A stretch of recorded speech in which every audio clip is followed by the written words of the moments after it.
I'm 25 years old and I am freezing my eggs. Now that might sound a bit crazy, because most people don't freeze their eggs till they're, in their 30s. Maybe they haven't got a partner yet. Maybe they're just really career focused. But that's not my situation.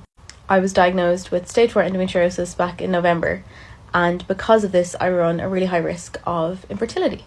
And so I'm freezing my eggs for future me. I think it's really important for young people to take their fertility in their hands and not always listen to their doctors and think, oh, we don't have to think about that till we're in our 30s, because sometimes that ends up being a little bit too late. This is about preventative measures. This is about planning for the future. And whether you want kids, whether you don't, it's about having the choice. And I think that's really empowering. No. All right, first of all, this girl wants to say that I really do feel sorry for this young lady. Her condition is actually a severe condition, and it really reduces her chances of becoming pregnant. She got dealt a bad hand, and she's actually having a very positive attitude towards this. And it's understandable that she's freezing her eggs to try to have a child down the line. But this girl has got to give this young, strong queen some different advice. Now, this girl did some research on her condition. This basically means that there's extra tissue that's called implants in her uterine area, which greatly reduces her chance to become pregnant. She would need surgeries to go in there and take that tissue out. That being said, we have to point out the obvious here. If you want to have a child, maybe the best thing to do is try to have a child in your 20s. Freezing your eggs for down the road with this condition doesn't sound like the best plan. I mean, she said that she wants to take things into her own hands and not listen to her doctor. I honestly believe that her doctor's probably told her what most of us are already thinking. If you want to have a kid, you may want to have him in your 20s, as this is your best possible chance. Because by the time you hit 30, the factory's going to shut down early. I wish her the best of luck. Moving on. Why I decided to freeze my eggs at 33. My friends are all already having babies, and there's already one baby in this household. So I decided to see my OBGYN, and this is what I learned. My OBGYN strongly recommended that I freeze my eggs sooner rather than later because egg quality starts declining at 35 years old, and there is a dramatic drop-off at 37. The cost of freezing your eggs in the Bay Area is typically 10 to 15K, and it really just depends on your insurance how much of that will be covered. The whole process typically takes a few weeks. Stay tuned for part 2. Queen, I don't mean to burst your bubble. Well, actually I do. But a quick Google search would have told you that egg quality starts to go down in women at the age of 32 and rapidly increases up until 37. So you're already a year past that. Your quality eggs were in your 20s. And my question is, if you're going to freeze your eggs at 32, when do you plan to have a baby? What, at 39? 40? Not to mention that your body isn't going to be the same as it is now. Just like your body now is not the same it was when you were in your 20s. Boy, oh boy, if you actually decide to have a kid later on in life, all I can say is that kid omelet's going to have a couple of eggshells in it. Moving on. Okay, so I had my egg retrieval yesterday. I'm pretty disappointed in the result, so that's why I haven't been on here to share yet, but they were able to retrieve one egg, and they were able to get that egg into the freezer. It was mature enough to go into the freezer. So yeah, of the 14 follicles, by the time I finished all the medications and they were doing the retrieval, only one of the follicles contained an egg. I kind of expected this to happen. I don't always have good luck with, I don't know, anything. So it was kind of to be expected. Definitely one is better than none, but this is not the outcome that I was hoping for.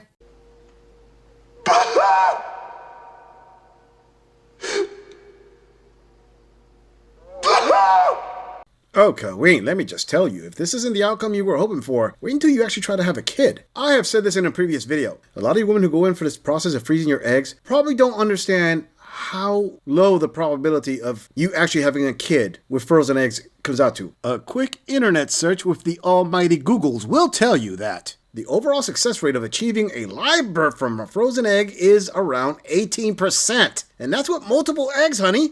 Not one. This gorilla doesn't say this to make you cry or make you feel bad. It's just, I'm amazed at how women today believe that going for egg freezing is actually better than finding a good man in their 20s to have a family with. Not to mention, yeah, you can freeze your eggs in your 20s. And if by some miracle you decide when you're 38 or 40, oh yeah, I'm gonna have the kid now, you know what's different? Your uterus. You have aged. Your body will not be as young and as strong as it was in your best childbearing years. Let me put it this way, sweetheart. You got a young egg, putting it back into an old, rundown oven. One main thing that I wish I had done differently, I wish I had done this sooner instead of waiting. I wish someone had told me that you should be not only looking at trying to prevent yourself from getting pregnant, but also to ensure that you can get pregnant in the future if and when you want to. So I wish I had gotten my AMH levels checked, like honestly, when I graduated from college, to at least kind of give me a baseline of where I was starting. Instead of, me checking when I was 28 and already having that level be so low. The good thing is, you do only need one egg to get pregnant. So there is a possibility that I can get pregnant in the future, if and when I want to. But yeah, I have one egg in the freezer, and I'll be having a follow-up with my doctor to see, what things we could do differently next time if I decide to move forward with another retrieval. I don't believe I heard you correctly. Actually, there, Colleen, this gorilla is going to tell you what you should have done different that would have given you the better results. Let's start off with not listening to womanism. You know how womanism somehow, some way was able to teach all these modern women that having a husband and a family is equivalent to serfdom. It's beneath you. Being a happy wife and mother is somehow lesser than getting a career and dedicating yourself to a boss and a corporation that can fire you at the drop of a hat. I mean, seriously, listen to how she talks. Oh, she wishes that she would have started this process once she graduated college, so then in the future, sometime she could have a kid. What would be so wrong with finding the right guy to start a family with? A decent guy with traditional values where you could both have the career and have a beautiful family. Why couldn't you say that? Rhetorical question. The reason you can't say that is because your gender studies professor when you were in college told you, oh, that is the worst decision ever. That's setting the movement back 100 years. I'm pretty sure your great-grandmother will be proud of you, seeing how you decided, hey, you know what? I got one egg. That's all I need to get pregnant one day. Sure, keep telling yourself that. But look at the bright side. You can become a connoisseur of wine to pair with that egg. Now this gorilla has to wonder, these career femmes, once they hit their 40s and have spent a small fortune on box wine and kitty litter, do they ever stop and ask themselves how they're going to go back to their womanist professors and demand a refund for all that stuff? Or are they just going to blame the patriarchy for having dry, dusty eggs? Moving on! So I'm going through my egg freezing right now with NYU Langone. I'm just going to say it. And it's been a nightmare.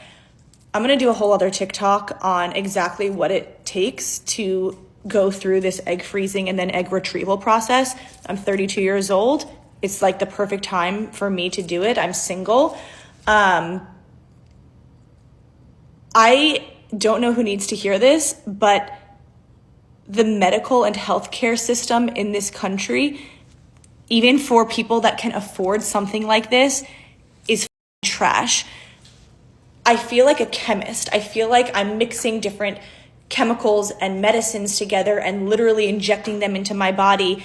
There's nobody there helping me. There's nobody there walking me through this. I'm looking up YouTube tutorials left and right. Every time I call the NYU Langone doctor to help me through this, it gets deferred to a call center.